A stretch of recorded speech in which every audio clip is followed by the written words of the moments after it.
All right.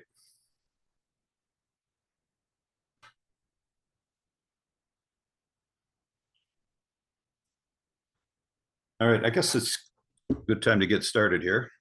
Might have a few more people come in. I'm Roger Rayle. I'm chair of CARD and chair of Residents for Safe Water. And welcome to the July 2nd CARD meeting. All these meetings are recorded and will be posted to YouTube sometime after. If you're new to the group, make sure that Beth, our secretary, knows your information. And if you want to be recorded as being present, we need your email. And with that, I'm going to turn it over to Beth for approval of the minutes. Yes. Thank you, Roger. Yes, if I think I have everybody's email. If for some reason I don't, just you can message it to me. We are going to approve the June minutes. Do I have a motion to approve those? So moved. And everyone in favor? Aye. Aye. Is there anyone opposed? No? Then the minutes are approved. Thank you.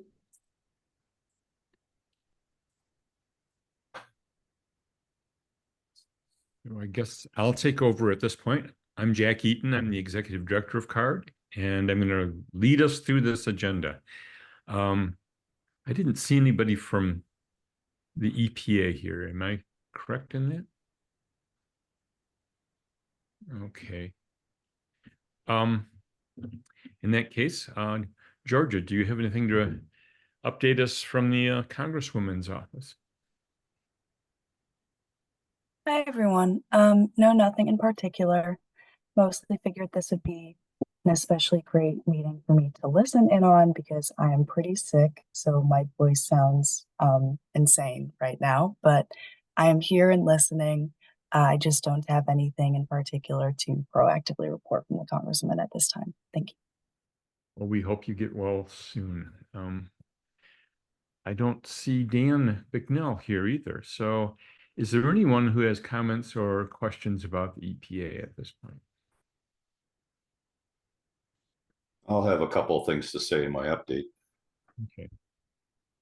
I have to admit that the news out of the Supreme Court this week was pretty alarming to me. Suddenly we're going to rely on judges to make expert scientific judgments about pharmaceuticals and auto safety and toxins in our environment. And to put it mildly, I'm alarmed, but we'll see how that goes. Yeah, it's pretty alarming. So I'm going to move on to the EGLE updates. Is there a spokesperson from EGLE here today? Seeing none. So do we have anything to talk about the MS4 Allen Creek drain permit? Is anybody here that can comment on that? I haven't heard anything. All right. And how about the Honey Creek public hearing? I didn't attend that. So if there's someone here that did attend that hearing, I would be interested to hear about that. Well, I was there virtually, of course, like everybody else. And the video I think that I posted here is actually the one recorded by a resident because it was shared sooner than the one shared by the state, but it's the same content.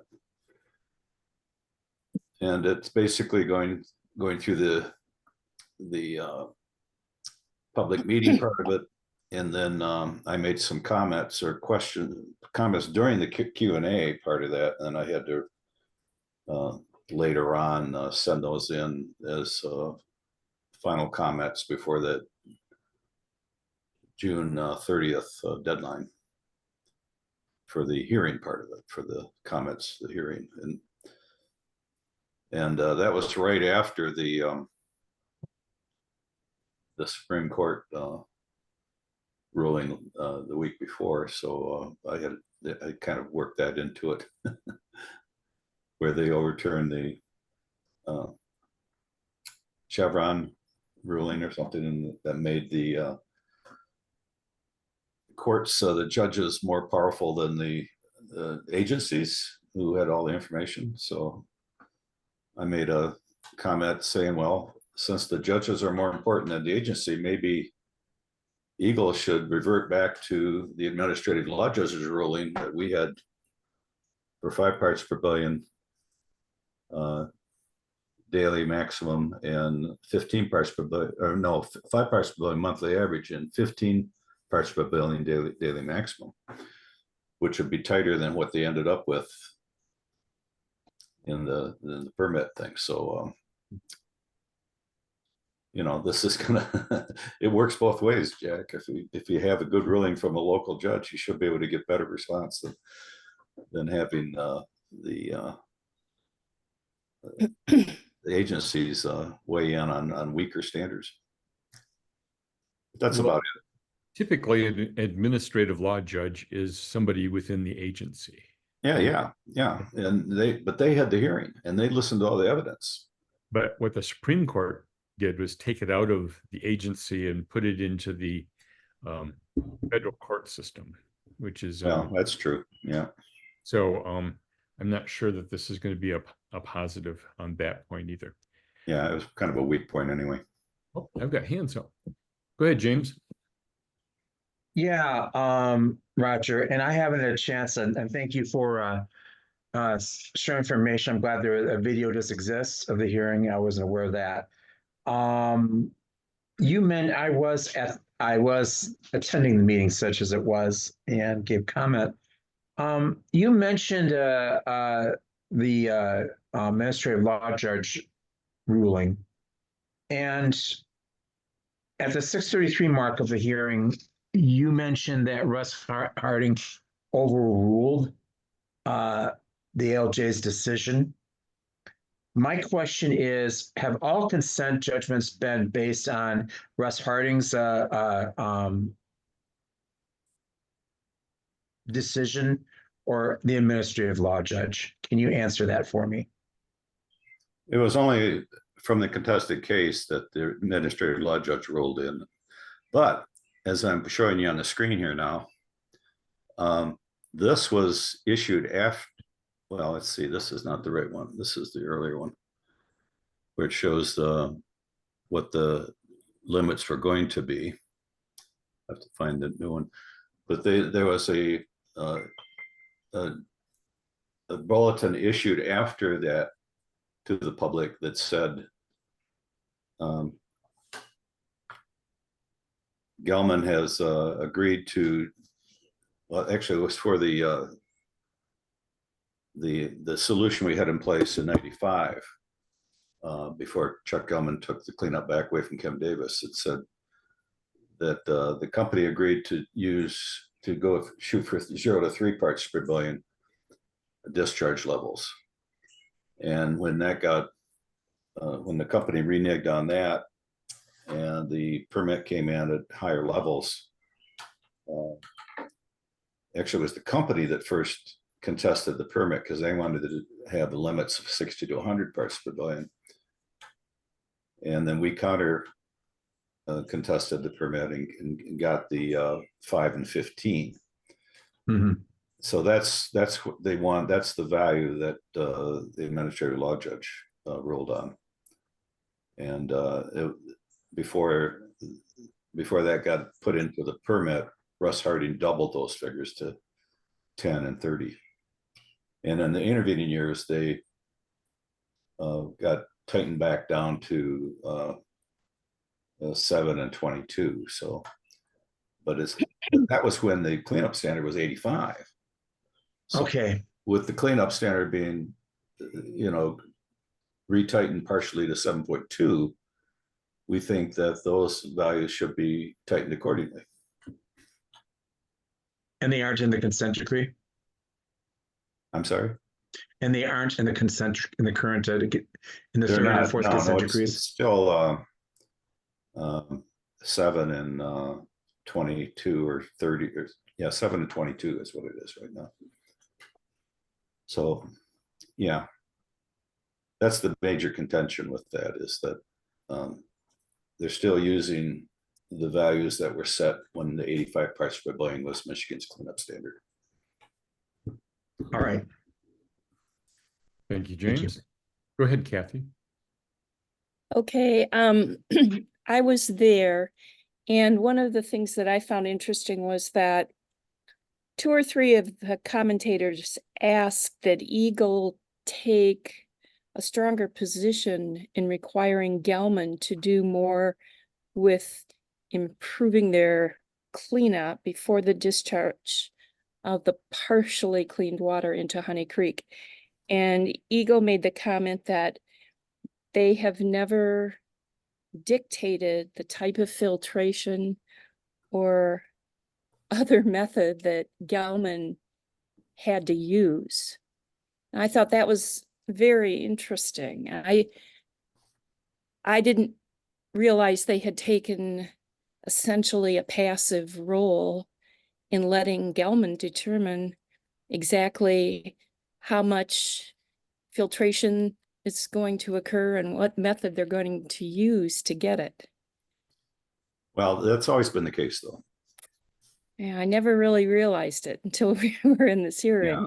I mean, Ah, on paper, it says, it makes reference to best available technology. yeah. But the real limits there were the cleanup standards. If Michigan had tighter cleanup standards like other states, then of course they would have to go back to using UV oxidation. Ozone oxidation doesn't reliably clean to non-detect like they were doing at Evergreen. And so that's always been Citizens' position, is that they should do at least as good as they're doing that they did at Evergreen before the amount of dioxane overwhelmed the small treatment system they had set up there. And now we're seeing the same kind of thing at the core as they encounter these higher levels of dioxane and higher levels of bromide that creates more bromate, that they have undersized system at the core again, just like they did at Evergreen. And the company is saying, well, this is the best the machine can do. Well, maybe that's because you didn't define the problem before you chose to use that treatment technology. They could go back to using UV oxidation and not have to worry about bromate, but it would cost them twice as much. So, the ball's up in the air right now as to what's going to happen there. But with the, like Jack says, with the Supreme Court ruling, long term, we might not have an EPA sometime in the future. Okay. Any other comments on the NPDES permit?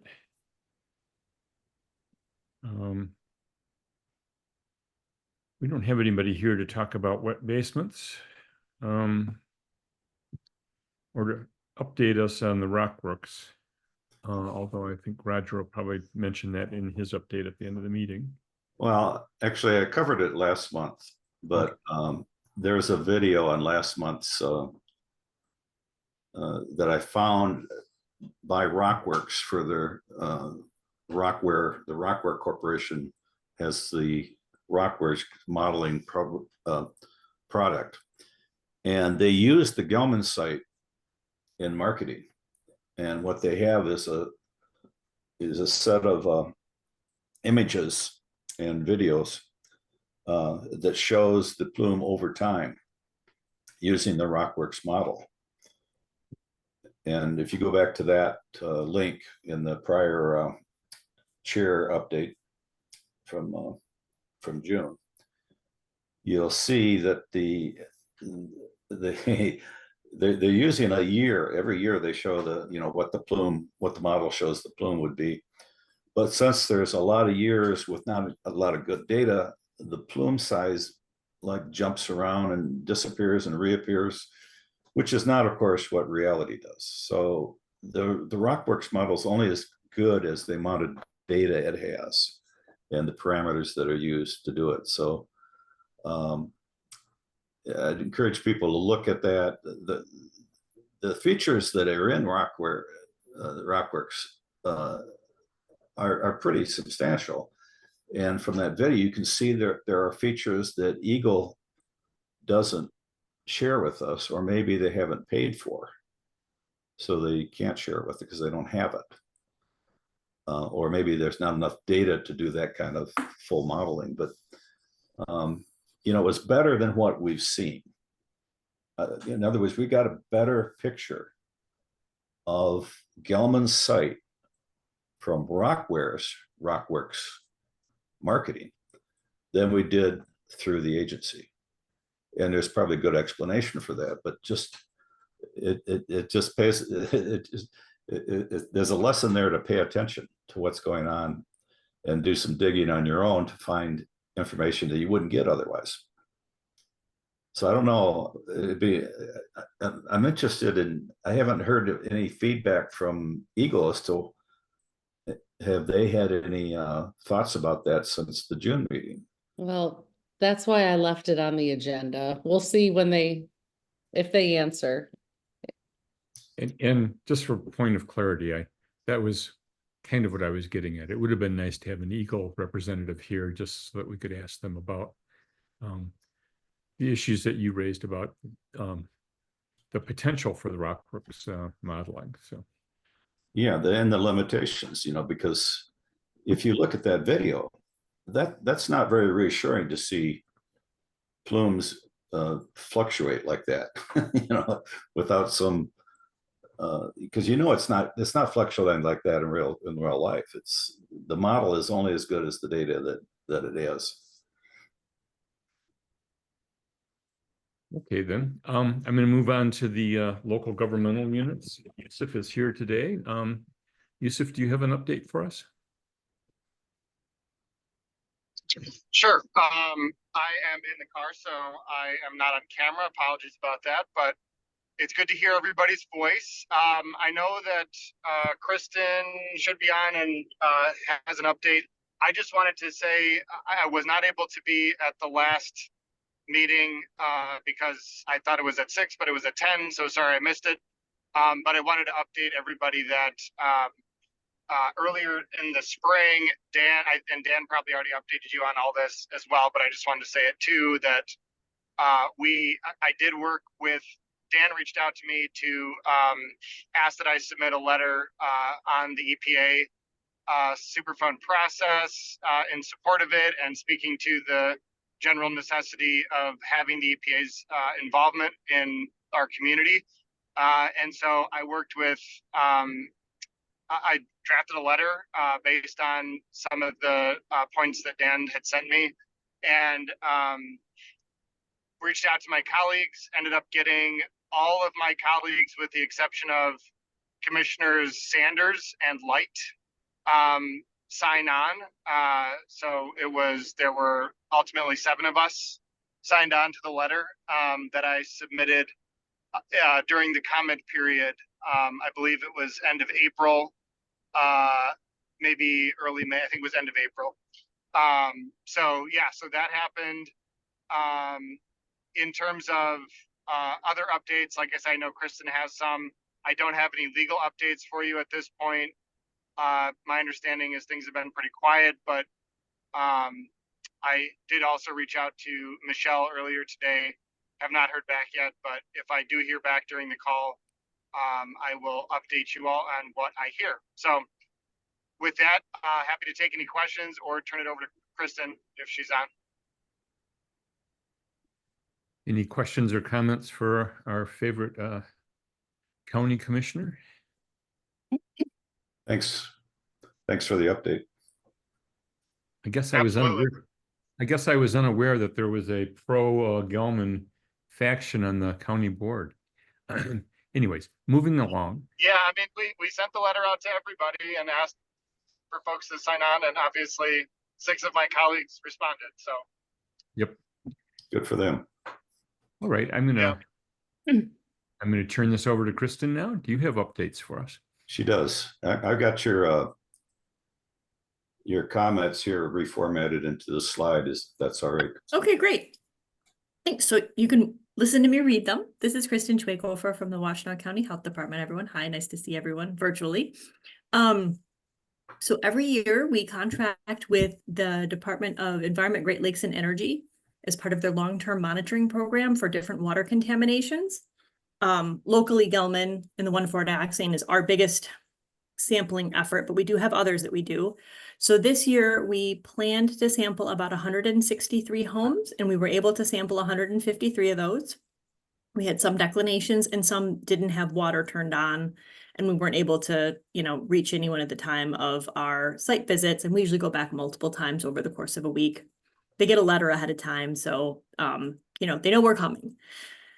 So we do everything we can, but we have a pretty good response rate. 153 out of 163, that's pretty good. Out of those 153, we had 36 detections, and I know these numbers don't match up, but Jenny's on vacation, and so I wasn't able to cross-reference everything today before this meeting. I apologize, but compared to previous results, we had 10 that were higher, 20 higher, 10 lower, and 5 that were the same. I don't know where that 36th one falls. One home with a previous detection had the water turned off, so we weren't able to sample that one. Our highest level of detection remains on Elizabeth Road, which is 2.8 parts per billion. That was what the highest this round was. And I think that was the highest that we've seen. I think the last time it might have been 2.7. But I'll have to double check that as well. Blueberry Lane remained non-detect at the 0.5 part per billion detection limit. We had 4 new detections. One that had declined in 2023, one had their water shut off in 2023, and 2 were previously non-detect. And no detections in our expanded area for 2024, which is good news. Because we did have a few additional homes, as well as the well on Breezewood that did increase, where EGLE has asked us to go back out and do a small subset of resampling in August, which we will be doing. And we will be putting all of those on our map. If you haven't seen it, we do have a map on the dioxane webpage on the Washtenaw County Health Department site. If you just Google Washtenaw County dioxane, it'll come up. And we will update that map, but have not had a chance to do it yet. And then we were in the process of, since we did these samples in early June, getting those letters out to the homeowners and residents so that they knew their results and they heard it there first. Any questions I can answer?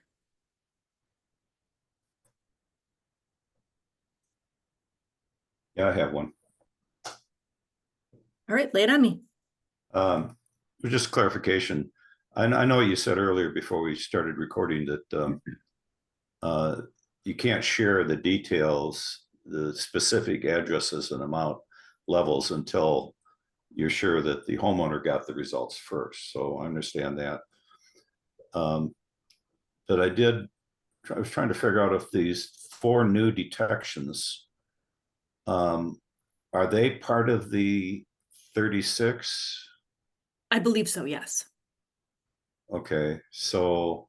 Yeah, I'll have to check and see how the math adds up to see if they were, because it says declined in 23 and shut off in 23. So I'll have to see were they ones that Scioto Township sampled and we had sampled last year as a non-detect. So good questions. Yes, I want to make sure all of that adds up. I was trying to think of whether it was 36 or 40. So it's 36 detections, and perhaps those it could be these 4 are mixed between the 20. Right. I mean, higher would be went from non-detect to detection, right? So that would be my assumption, is that it went in it's included in the 20 that were higher. Yeah, that's what I was thinking, that they were part of the 20. Yep. That's my assumption as well. And overall, and some of those might be, a tenth of a part per billion higher. Right. But it's higher nonetheless. And this, when it says 1 declined, I was thinking, okay, that means that they didn't want their well sampled this year, or does that mean that their values went down? No, I think that means that they declined in 2023 and they were sampled in 2024 and did have a detection in 2024. Oh, okay, that makes more sense. Yeah. Okay. Sure. All right. Thanks. See, Eleanor's hand is up. Thank you. I just wanted to clarify that I'm understanding the 2024 expanded area correctly. Is that just an area, that's an expanded area where you're sampling wells that you haven't sampled before? Correct. Okay. Yeah, so we've expanded the area that we've sampled. We've primarily stayed around Elizabeth Road and just nearby. And then when Scioto Township did some additional sampling in 2022, Kathy, correct me. Time is a meaningless 2023. construct to me now. Okay. We expanded the area near where they sampled as well.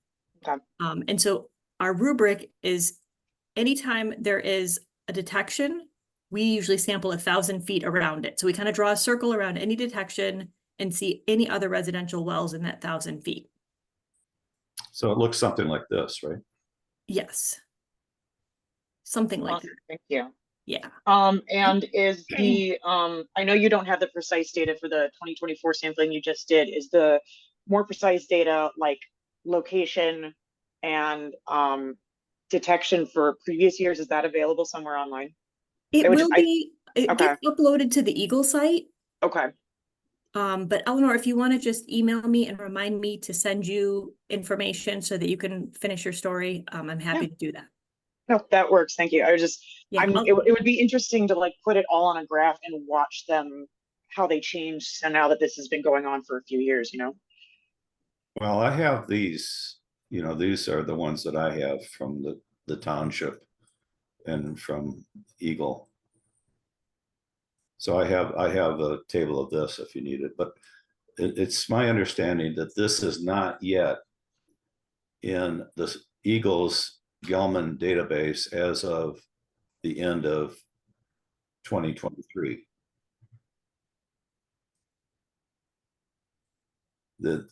Some of these are there, but the newer ones are not in the EGLE database yet. Is what right. Chris, And I don't know that anything that Scioto Township sampled would be in the EGLE database. that may be the case. And you know, it's incomplete then. And I guess if we follow the EPA rules, you have to have permission from the EPA has to have permission from the homeowners before they can even put that data out. They can show it on a map, but they can't have the address shown. That's why in the EPA, a lot of the reports, whenever there was a homeowner well, you know, based on the address, they redacted the address. Even if that well was, say, in here in Evergreen and long since been purged, you know, but closed and shut down because they didn't know the difference at that time. So it's important that when the townships do the sampling, that they educate the homeowner and let them know that it's important that we have your data in the database so we can better project where the dioxin is and where it's going. And the EPA is going to insist on that. So that's something to prepare for. I didn't know that until one of the EPA meetings. It kind of surprised me that we've been getting along without that rule all these years. Roger, just to make a point on that, the EPA has all of the Scioto Township well testing data. I sent it to them. Right, of course. But it's not publicly available. I mean, from them, it's not publicly available. Kathy, do you know if the Scioto Township data is on the EGLE website? I thought it was. It might be. I just don't know off the top of my I head. thought it was. It might be in the Rockworks. Okay. In fact, we could go take a look, I suppose. Anyway, that's what I know about it.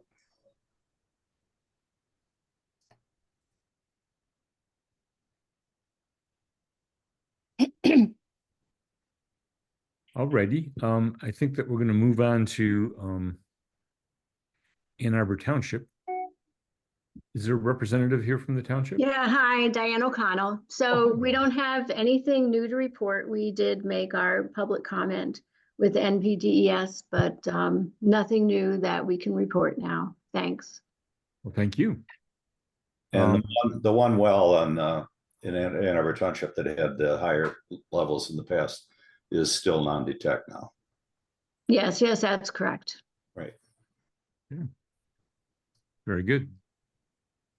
So Kathy, do you have anything to update us about your township? No, I don't. There's nothing new to report. It's one of the possible answers. This is moving along scary fast. So, you know, Good. I Hey, hesitate. there's a holiday coming up. People Yeah. want to get out of town, you know. I just want to note that I hesitate to give Roger that much time, but Yeah. moving right along. Is there anyone here from the city of Ann Arbor? Thought I saw somebody. Is Aaron here? No, they're not. I don't see anybody from the city. Okay. And then the first one on the next topic, Rita and Vince have family in town and they didn't think they would make it. So Alrighty. when you get to her, thank you. So I'm just going to assume that nobody else has anything to say about Ann Arbor Township and I mean about the city of Ann Arbor. I'm sorry. So we will move along to the executive board, and Dr. Caruso isn't here. James, do you have anything to report? Not too much at this time. The legislature is on summer break. They will not be reconvening until shortly after Labor Day. There have been the bill, polluter pay bills have been reported to committee. There have been no hearings scheduled at this time. Should any get word of that, I will certainly apprise this group. So we're getting scary close to the end of the term then, if they don't come back until after Labor Day. I'm correct, and it could happen in the fall session. It could, like many things, happen in lame duck if it happens at all. all righty. Eleanor, did you have anything more to say? Not really. Mostly just that by the time the next meeting happens, I should have all my stuff turned into my committee, and then from there, I'm going to start looking at publication options. I'm going to keep everybody that I interviewed, Roger, Kathy, everybody updated on that. But yeah, that's pretty much it. Thank you so much. Well, you did do a short news bit though, didn't you, last week? Yeah, I did do one super quick about the 40-year anniversary last week, and I'll probably do another short one about this data for the Scioto Township sampling once the Washtenaw County Health Department is ready to share it. But that's for Michigan Public, where I'm interning, and then I'm doing a separate project for my thesis. Yeah, and that article is at the top of the recent news list on srsw.org. Alrighty. Go ahead, Yusuf. Yeah, thanks. Just building off of what James was saying, I guess a minor legislative update is, I don't know if y'all have been following the polluter panel bills that have been kind of moving their way through the legislature. Obviously, there's the two polluter panels that, you know, the legislature has been working to eliminate. There's, you know, obviously the governor signed the bill, I believe it was in March, to eliminate the Environmental Rules Review Committee. So that was great, but there's still the Environmental Permit Review Commission that exists that, you know, people are we are all trying to get rid of as one of those other polluter panels that has to be consulted before EGLE can issue, you know, permits and other rules. And so that is legislatively, it moved out of the Senate in late 23, and the House has kind of been sitting on it. But what's interesting is that in their like mini lame duck that they had at the end of June here, they moved it from onto the floor, first of all, and then they actually moved it to second reading, and then moved it to third reading. They didn't actually vote on it, but them voting it out of committee, reporting it without amendment, and then onto the floor, moving it from second reading to third reading, is certainly not a promise that they'll pass it, but it is a good sign that they're moving it along in the right direction. So just wanted to flag that, obviously that's good, but yeah, building off what James was saying, I am personally incredibly disappointed at the lack of progress that has taken place on so many stated Dem priorities that were campaigned on, that previous legislators and current legislators alike talked about, candidates talked about being priorities, and they still haven't been done yet. And the way things are going, it does not seem like, as James said, that there will be much action through the rest of the year. I would be surprised if they reconvene in September. There's a chance that the Senate will convene in September. I think the chances that the House will convene in September are infinitesimal. And so I would say that, yeah, lame duck is our next possible opportunity to get good things passed. And even then, I think that from what I'm hearing, a lot of folks that are on the other side of our issues are getting ready for that lame duck battle just as much as we are. So it's a few months out, but it's, I think, extremely unfair and short-sighted to put all of our causes in that short period of time at the end of the year, when we will be the most susceptible to preparation and attacks from folks that don't want laws to change. So, and also the last thing I'll say on that is lame duck, remember, is a very short period of time. And even if it is 3 or 4 weeks, there's only 3 session days per week, meaning we're talking about 9 to 12 days in an optimistic scenario when you factor in the holiday break, Thanksgiving, hunting break, and Christmas. So not very optimistic about the rest of the year, very disappointed at where things stand. Well, thank you for the update, as grim as it is. Go ahead, There was James. that little bit of positive, though. I figured I'd throw a little positive in. I noticed. Go ahead, James. Yeah, I think the legislature was also consumed not just with the budget, but also extensive wrangling over data centers, which is an emerging issue in terms of there was bills that were pending that would create tax base for tech companies to create data centers, which would consume massive amounts of energy resources and water resources, and it endangered some clean energy legislation that was passed last year. So that really sucked the oxygen of a lot of what the legislature was doing as well. Alrighty then. Yusuf, you still got your hand up. But, so moving. Nope, it's not. I will put it down. Alrighty. Moving along. Grace, do you want to update us? Yeah, sure. Hi, my name is Grace, and I'm an undergraduate at the University of Michigan. I'm here with my teammate, Aditi Gainson, and we are on the synthetic biology team. First of all, I would like to thank you guys for allowing some of our team members to present in May, I think. They got a lot of great feedback from you guys, and we're really grateful for that. And now we're implementing all of that feedback into our project, which is really great. So we just have a couple of slides to just show you guys what we've been up to. Do you all mind if I screen share quickly? I have to give you permission. Okay. Hold on a second.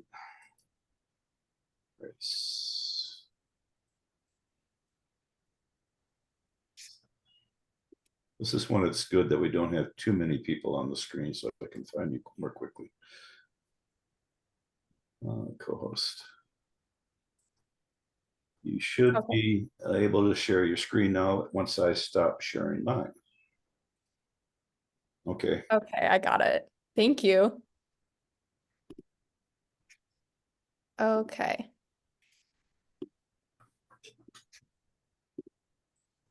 So we are the Michigan Synthetic Biology team, and right now we're working on a project that's all about the bioremediation of 1,4-dioxane. So if anyone wasn't here last time we were here, we are a student research and engineering design team at U of M, and we develop and execute our own research projects in the area of synthetic biology. And yeah, we're doing a bioremediation system for 1,4-dioxane, which is very exciting. In terms of science updates, I have this graphic that we've used a little bit, but it kind of just shows you where we're at. So we assembled a plasmid, which is here on the left. It's like the circular ring of DNA that has like this green backbone, and then it has this blue THFMO gene. So that will go into a cell and it will like tell it to make a specific protein, basically. So this THFMO gene will tell this bacteria cell to make a THFMO enzyme, which is like a protein. And then that enzyme can be used to break down dioxane into metabolites that a bacterial cell can then use for energy, which is super cool. So we have our plasmid assembled, and that took us a little while to finish. And right now we are growing that up in E. coli, and we are getting it ready to put in a different type of bacteria that grows really well in fresh water. So our next step will be to do that and then also test if the bacteria can remediate the dioxane, which is super cool. Does anyone have any questions so far? Yeah. Is that THFMO? Is that the name of the bacteria? That's the name of the protein that can break down dioxane. Okay. So Yeah. Our bodies have bacteria apparently that break down dioxane. Is it similar process then? I believe it is a similar process. I don't know how exactly it works in the body, but the type of bacteria that we're using is often found in like wastewater. So it grows really well in like really polluted water. And Right. It needs energy. It needs the other things to beside. It needs energy to grow. It needs food. yeah, so right now we're like culturing it with media that like basically just provides its food. And then once we have enough of them, the dioxane can essentially act as its food. Yeah. Just to jump in, sorry. For humans, apparently we can break down about 85% of the dioxane that gets into our bodies, and then we urinate the rest of it out. But we don't know what that does to our bodies while it's doing that. That's super interesting. I don't think we've come across any like papers yet. We've been doing a lot of like lit review to kind of figure out all that we can about dioxane. And we haven't come across any like, I don't know, like medical papers about dioxane, but I think we should add that to our list. Yeah, Chuck Gelman sent out a lot of stuff when he was trying to say this isn't as dangerous as the EPA says. He shared some Russian studies of dioxane being broken down by people and stuff like that. So yeah, that's super cool. I have those available. We can share later. Great, thank you. And then Aditi, did you have anything to add? Oh, I just wanted to add really quick that the reason that we're using this THFMO gene, and the reason that we can't use the native bacteria that the THFMO gene is from is because it's really difficult to grow. It's super incompatible with like a water environment. So that's why we need to put it into a bacteria that's native to a water environment, so that it's feasible to create a system that has this gene in it. Have you talked to Dan Bicknell about what the Racer Trust is doing with the dioxane contamination in downtown Lansing, where they have to inject propane into the ground to give some food for the bacteria to get it growing. Then they withdraw the propane and the bacteria attacks the dioxane. Oh, wow. Is that so that's in Lansing? Yeah. Okay. We will definitely look into that. That's very cool. Be part of the GM, when GM went bankrupt, they set up Racer Trust to handle a lot of their polluted sites. Okay. Thank you. Okay, I can move on then if we're done with the science stuff. Aditi, did you want to talk about our survey? Yeah, so I'm just putting a survey into the chat right now because along with the science side of our project, we want to make sure that we are learning as much as we can about the 1,4-dioxane plume, and that's why we're coming to these meetings to learn. And we also want to learn about how we can develop a project that fits well into the community's needs. Right now, we are hoping our end goal is to turn our project into a system that's self-contained and will work for a residential well owner to use for their own water filtration. Now our project is only in the beginning stages, so of course we're super far away from that.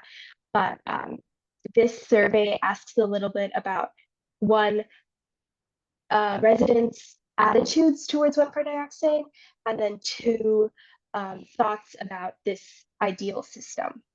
So we would really appreciate it if you were able to fill it out if you got the chance and pass it along to any Ann Arbor or Scioto Township residents that you know that may be willing to fill out as well. It is a little bit long, but we would really love everyone's feedback if that's possible. I just clicked on that link and I got a message saying I need permission to access the survey. Oh no, let me fix that right now. I'm so sorry about that. No, I want you to know so that people can participate. Yeah. And you should send this slide deck to me so I can have it in our archives. And okay. I will share I will reshare the link for the survey. Okay. Yeah, with Cardcore maybe, Roger, and the survey? That's the idea, but we need some text to go with it. And it sounds like this might form that text. Thank you so much. The link should work now. Let me know if it's still not allowing after refreshing. Sorry about that. I think the Michigan default is people only in the Michigan email. It continues to say that this form can only be viewed by users in the owner's organization.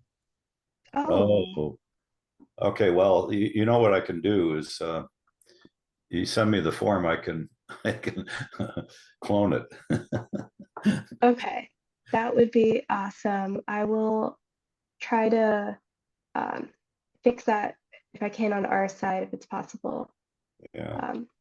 But thanks for letting us know. It's really possible that U of M just doesn't let you share anything outside of their network. I have a UM email too, and it does the same thing. Yeah, if it's on a research, it's in a research envelope, then yeah, it may not be.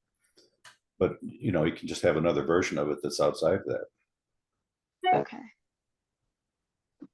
All right, I'll work on doing that during the rest of the meeting, and I can put it in the chat once it's fixed. I also have a trove of links that I've bookmarked over the years on bioremediation that I can share with you. A lot of those links are probably long gone, don't work anymore, but if you want to turn your chat GPT system on looking for that for new information that might help you. Yeah, that would be super helpful. Yeah, that'd be wonderful. We would love that. Thank you. Thank you. And I'm going to send those slides to you guys as well, so that way you can have that information. Yeah, you can send it to cardwc@gmail.com, and then we'll share it from there. Did you get that? cardwc@gmail.com. I got it. Thank you. Eleanor has her hand up. Go ahead, Eleanor. Oh, thank you. You all mentioned this at the May meeting, but I couldn't remember. Are you expecting to have results earlier than November? That's when the competition is, right? Yes. Our competition is in October, but we're doing the majority of our research this summer. We already have preliminary results on like some of the plasmid stuff, but I don't think we'll have like a working prototype, if at all, until the very end. Cool. If you all don't mind keeping me in the loop on that, if you can, I can add my email address just because I would love to write an article about that. That would be great. Thank you. When you do have, and it would be for hopefully for Michigan public. Okay. That would be awesome. Thanks. You might even create a separate Google group for people that are interested in following this. Yes, if you are interested, we would love to just have your email so we can keep you updated. If you would like to put that in the chat right now. Well, what you can do is set up the group, and then we can invite people along with when we share the survey. Okay, that would probably be a good way to do it. And maybe even have another question on the survey that says, "Do you want to be part of the group?" Then that's a good idea. This one communication would take care of it. Yeah. So I'm really happy that you're working on this. This is good news, I think. Yeah. You know, the student involvement on this project over the decades has been important. From the very first, when Dan, as a student, discovered the dioxane, and then the School of Natural Resources graduates that wrote the first definitive study of the Gelman site, 188-page report for their, you know, these are important things, and there's some out there that we don't have copies of, that, you know, that maybe they weren't as involved, but they might have caught a few points that are not widely shared. I know there was one study that was done when I first got involved, and the paper copy of that got shared among the community, and I never got it back. So, you know, one of the things I want the future student projects to do is go out and find all these and index them, and, you know, so we can, you know, put everything together and not be reinventing the wheel. You know, we can have more groundwork to base our future studies on. So thanks again. Yep, thanks. I don't see any more hands up or any further comment on this item. I'm going to move on unless somebody has more to say. Sorry, I think the form should work now. If it still doesn't work, I'll just make a copy, but I put it in the chat again. Thanks. Yep, it works. Good.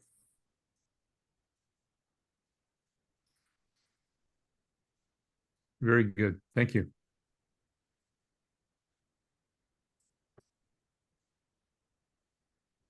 Alrighty. Are there any other issues that would fall under the executive board portion of our agenda? Seeing none, I'm going to turn the discussion over to Roger for his update. All right, this will go pretty quick. This is the same slide that the county reviewed for the June sampling results, but it's located here in my shared notes as well. I'm still waiting for the secret sampling that was happened apparently during 2016 and 2017. That was being withheld because of the confidentiality agreement during the fourth CJ negotiations. Wait for that to be made public. And some of it may involve some of the data for Gelman's own treatment systems at the core. I don't know what they're doing at the burn pit. We don't know what those readings are and we know that there's 5 wells that I discovered through aerial surveillance that were put in. We don't know how deep they are. We don't have any data for those wells. We don't have any how deep they are and what their purpose was, whether it's you know, Are they trying to treat underground using those wells, or are they just sample wells? We don't know. There's also the sampling that was done in the marshy area where they had several dozen monitoring points that we don't have the results for, so we don't know what's going on there. And that's troubling. You know, the fourth CJ is in place. Why is the confidentiality agreement that's hiding Gelman's data of their dioxane in our waters of the state, why is that still not public? Here we are 7 years later, 8 maybe, you know. And we're still waiting for EGLE's database to be fully updated, as we talked about a few minutes ago, that there's some of the township sampling that's not in EGLE's 2023 database. And maybe there's a good reason for that, but it seems like some of the data is there, but not all of it. I mean, some of the earlier township sampling is there, but not some of the later ones. So I've been asking for this for a while, so I just keep bringing it up.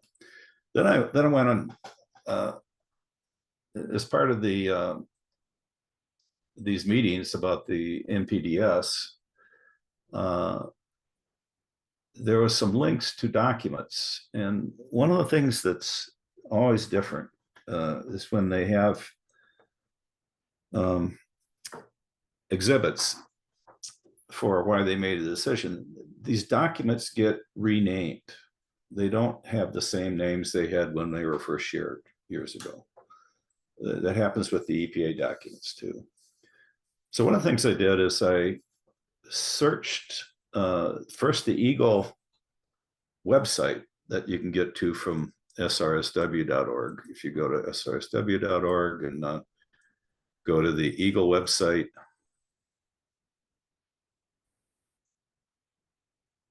and if you scroll down to documents, for some reason they'll let you look at 100 documents at a time, even though there's, you know, 1,500 documents or something. And I was saying, well, where are all the 2024 documents? Because here we are halfway through 2024. There are no documents with that date.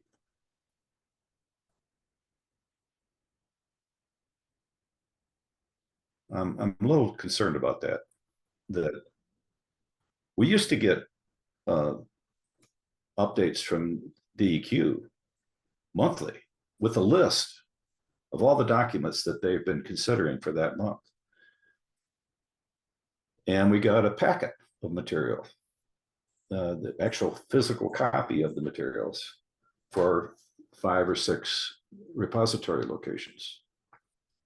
Now we can't even get to the documents on the official website. So the other thing I did, all right, well, what if I just search EGLE's, well, not EGLE's, but if I search michigan.gov for Gelman Sciences.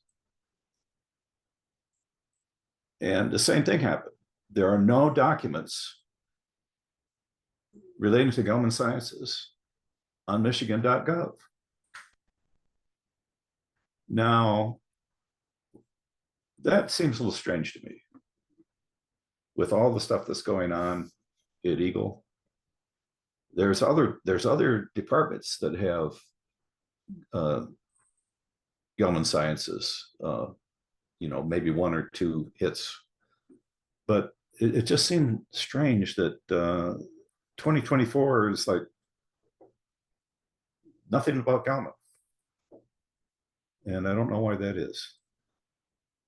I just want to point that out because it seemed very strange to me that the information flow just suddenly dried up. Now I know back in 2015 or something,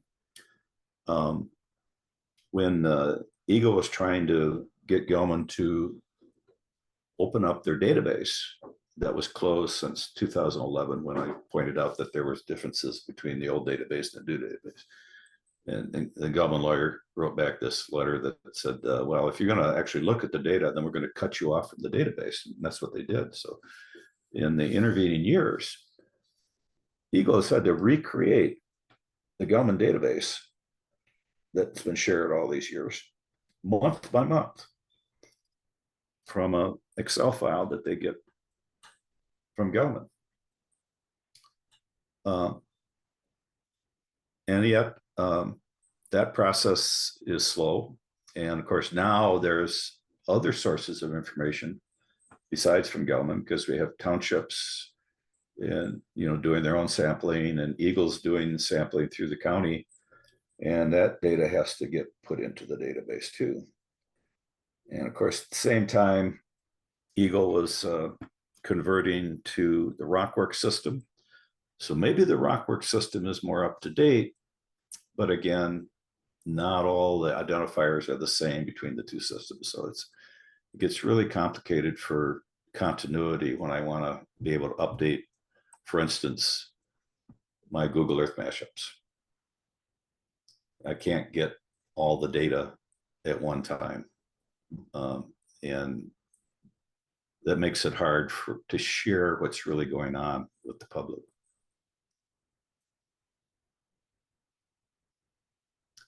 Anyway, I'll point that out. This is just a repeat of last month. The hearing was held, and then you had another 10 days to make further comments, of which several people did. The video of that meeting, as I pointed out earlier, this is, I think, the video that a Scioto Township person captured and shared before the official video was shared. But the documents and the notice and all that are still linked here. The public comments, again, were submitted by June 30th. And we'll hear, I guess, sometime in not too distant future about what's going to happen with the NPDES permit, whether it's going to be tightened up as a lot of us wanted, or whether it's going to remain the 7 and 22. Meanwhile, the NPL Superfund status moves forward. The links for all those particular things, again, I put into a mashup here that you can open up. And oh, by the way, I'm working on a lab version of Chrome, so it keeps wanting me to add things to it, so I have to keep closing these things that pop up. But and if you try to go to these things, you may have problems like I had. In fact, I put this note here at the bottom. I can't access any EPA.gov links on my computer for the last week or so. And I don't have problems when I'm doing it on Firefox on the same computer, but on Chrome, I'm having trouble. It gives me a message that cannot access this site. So I guess I need some help with other people to see if it's just a Chrome thing, or if it's something weird, or if some nefarious outfit planted a bug in my system that make it happen. So these two screens have links to things that relate to the EPA. This item here, that EPA had a bad location, and to show this, I am going to switch to my Firefox version. Because I have here where the initial Gelman, there are a couple of places where the location of Gelman was put on a map, and this was the initial one. Now, does anybody notice anything weird about this location? Here's Gelman Sciences on Abbott Avenue. No, Gelman Sciences is over here, almost a mile away, just next to the Third Sister Lake. So I brought this to the EPA people's attention, and to their credit, they corrected it within a week.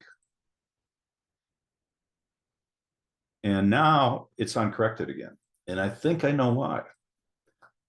Because this location where Gelman Science was first flagged by the EPA was years ago. And apparently it was a air pollution complaint, a smell coming from Gelman, probably back when they had the spray irrigation and the treatment ponds. And this is the place, I guess, that the complaint was filed. So somehow that got to be the location. Maybe it's the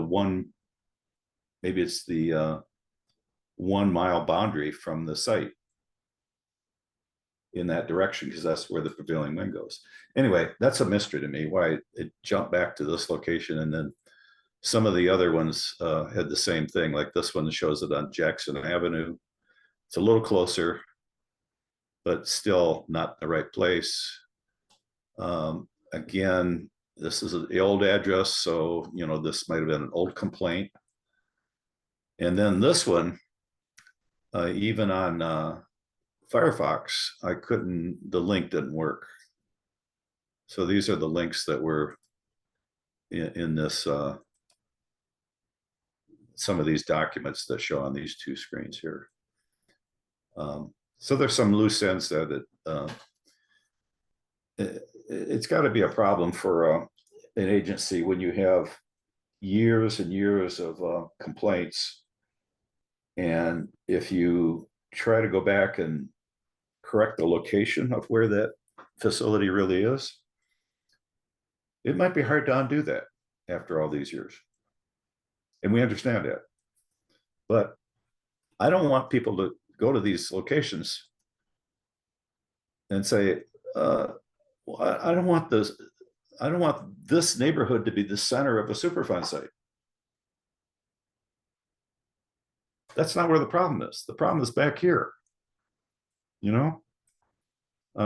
so it'll be corrected, but I just want everybody to be aware of it and don't get freaked out when you see the location in a different place, because that was probably a different complaint years ago.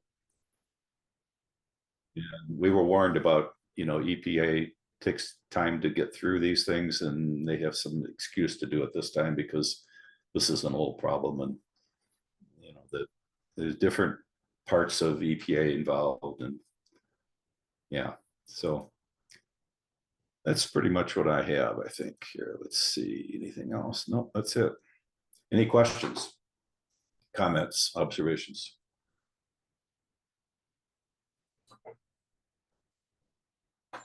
I have a question, Roger.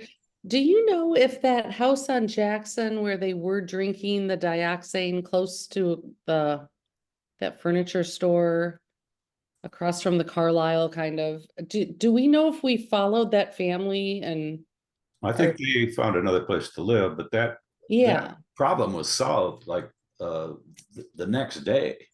But they were drinking it for a while. Are we following that family? Like, are we studying double digits. humans? Yeah, and talk they had about kids. No They had human kids. studies. They had young children.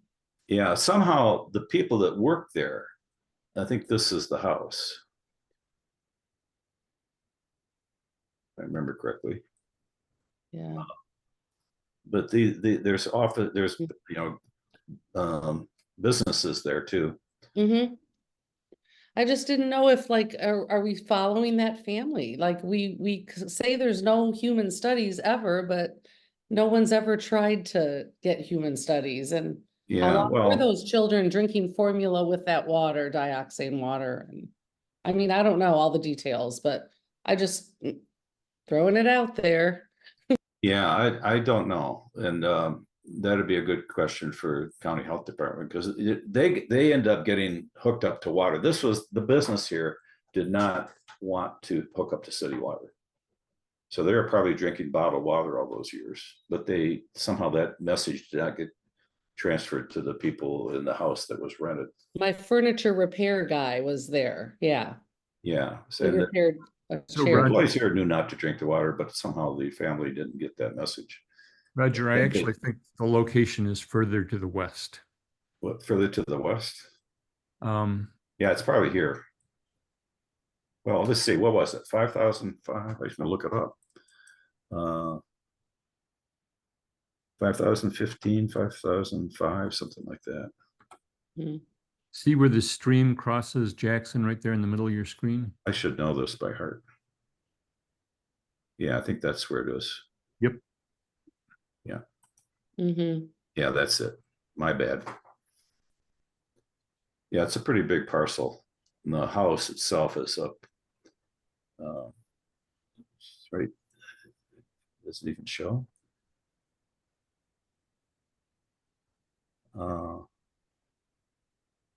Actually, I'm not sure that's it. Well, we can. Yeah.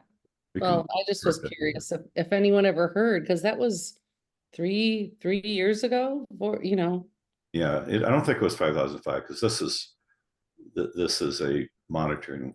I mean, this one's well known as high concentrations. I think that was a one-off. Maybe, I really should know this by heart, but it's been a few years, so I can't. I used to live right around the corner from the house that it was affected, and so that 5,005 is correct.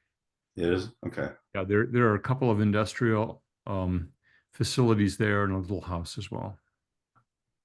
Yeah, I guess this would be the right level of dioxin because that was around 2015 or something like that. These are the highest maximum per year for that location. And it was pretty recent. Huh. But I don't, it's the left hand not knowing what the right hand's doing, because I assumed that was already hooked up to city water. And then this was just a residential well that was still used as a monitoring well. And it was Dan Bicknell that discovered that they were actually drinking the water there because he cross-checked, I guess, with the, where the city taps have been put in. And the city tap got put in within a week of that, and so solved the problem, but it was way too late, So Gelman paid to run the city water lines in that area back in the mid 90s. But it was up to the individual homeowner to actually connect to those water lines. And That's right. Same in Evergreen, yeah. It's a significant expense, and I think that landlord just didn't. Glenn, go ahead. Right. Well, I'm just wondering if Gelman ever did a survey of groundwater users in this area. They were supposed to. And is there a potential that there's another residence or a business that's using groundwater? Well, I think it's possible since this happened. Now, the fact that there's one begs the question. Well, Gelman was supposed to, when they did their deep well injection, this is before they knew about the dioxin problem. They were supposed to do a 2 or 3 mile sample of all the wells in the area. And they didn't do a full sample. So this is an old habit. And part of it is because a lot of the data doesn't really exist in easy to retrieve form, because there were budget constraints back in the 80s. So that if you look at the well logic system, like my well is not on the well logic system. I have data for it, but it's not in the state system. So many wells are not, but there's other ways to go about it. Well, like what? Go to door? We can go door to door, or you can check billing records with the city or the township. Well, but the township doesn't keep that. It's the county that feeds into the feeds into the state system. And when the state budget constraints and county constraints. There were times when the data just didn't get transferred from the paper copies to electronic copies, and some of the paper copies are, maybe not there. Yeah, I think you're speaking of well logic, and that's right. But if the residents or the properties is being billed by the community for their water, then they probably don't have a well, although they might. Yeah, there were people that had wells just for watering their lawns. Yeah, there are, and there's a number of ways you can do it, and none of them are perfect.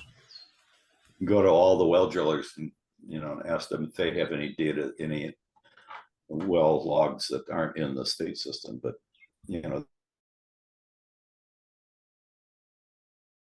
somebody has to do it.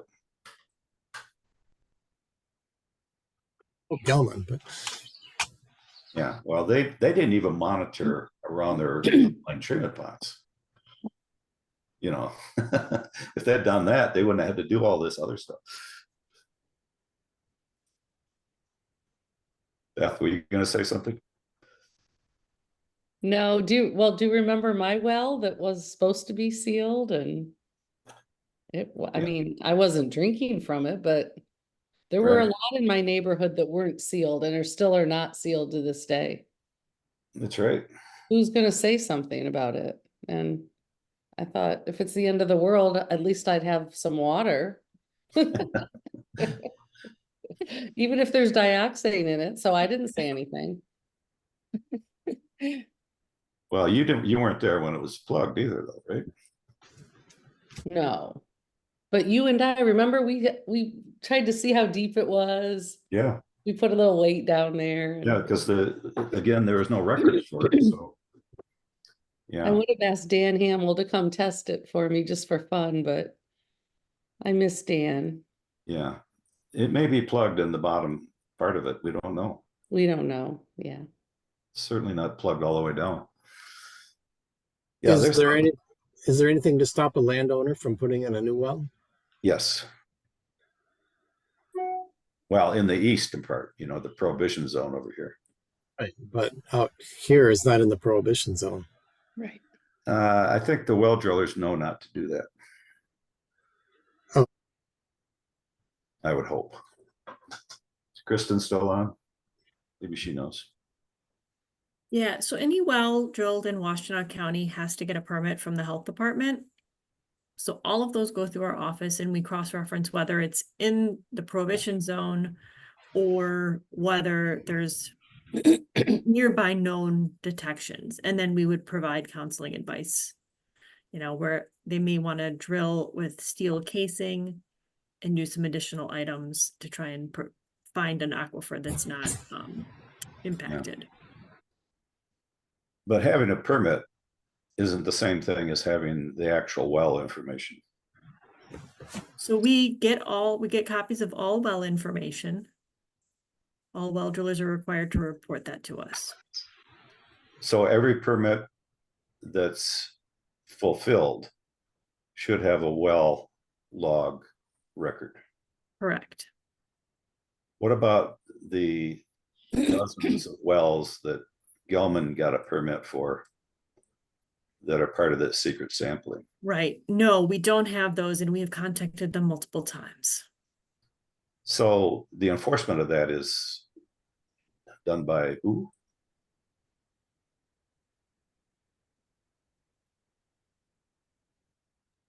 I don't have a great answer for you, Roger. It's frustrating for us too. I know it's it's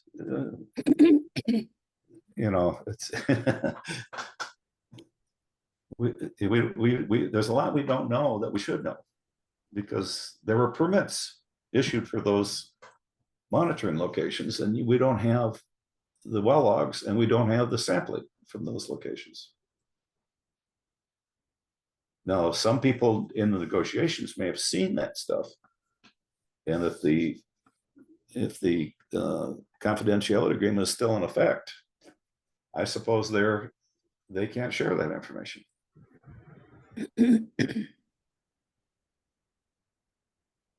Anybody want to comment on that?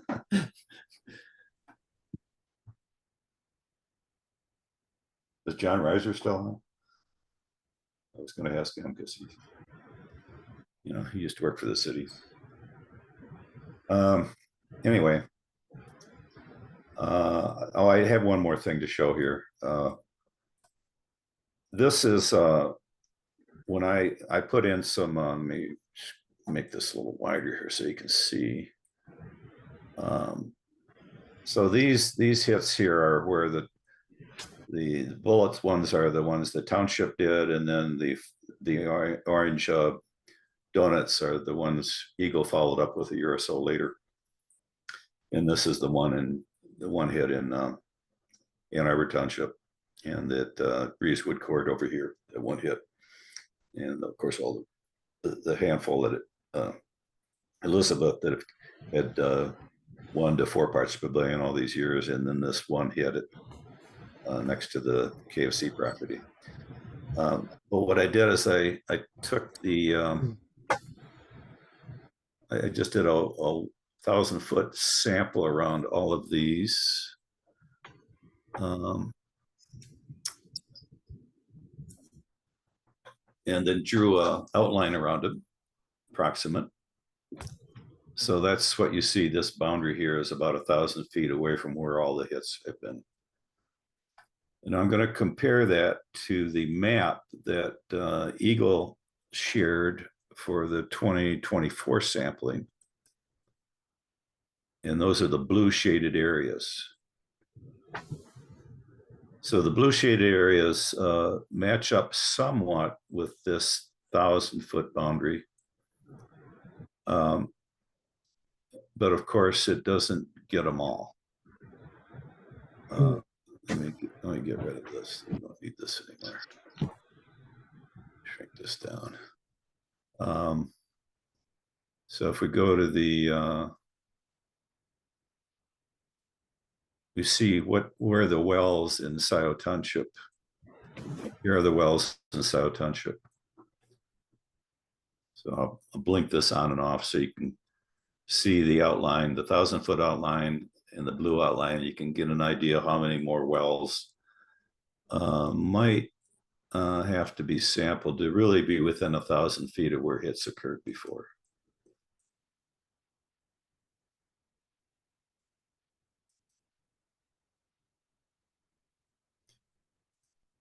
And then, of course, Ann Arbor Township has a similar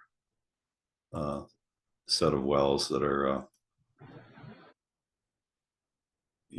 within that hit on Rosewood or whatever that was, including some in Scioto Township, by the way.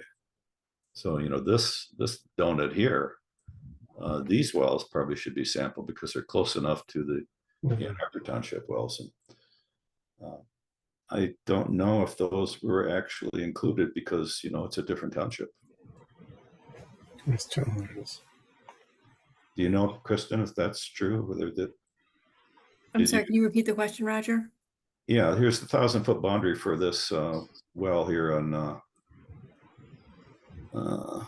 Blueberry Lane. So it looks like there's some township wells here that maybe should be included. But that's a non-detect. These were all sampled in this latest round?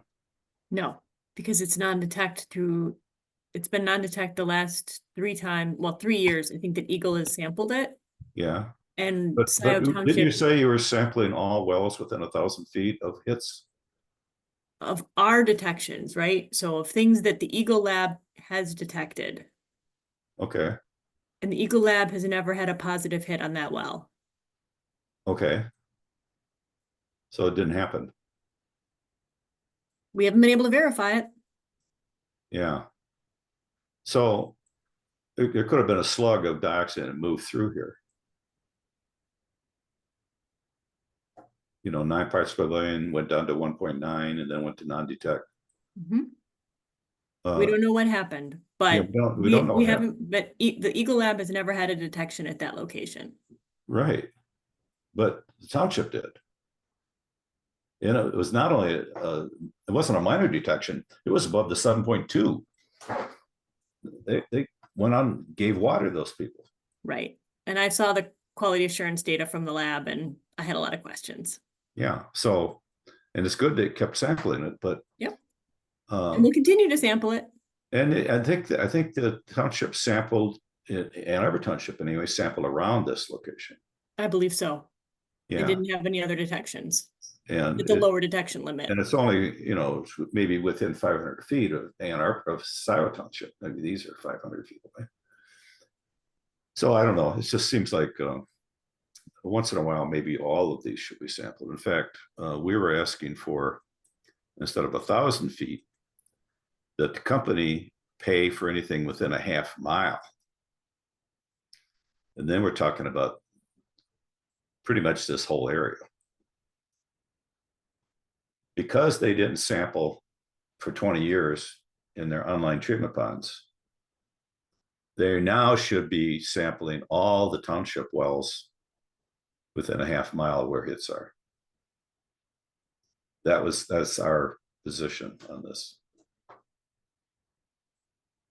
Now, I know they don't want to do that, just like they didn't want to do sampling around their online treatment ponds, but now that it got away from them, it should be done. You should be transferring the cost and risk to the public for something that's the company's responsibility, even if it's a different company. They bought the responsibility. Anyway, I'll leave it there and take any other questions people have. Or turn it back to Jack. Well, I have to unmute myself if you're going to turn it back to me. Well, I can talk longer, but I know we've been here long enough. Already. Thank you for the update, Roger. It was informative.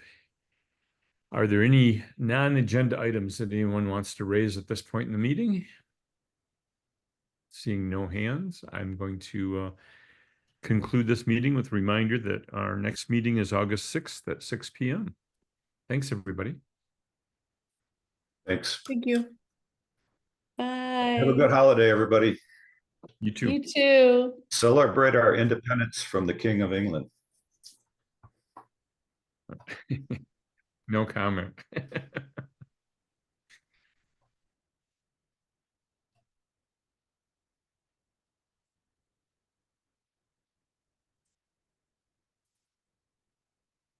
Hey, Jim.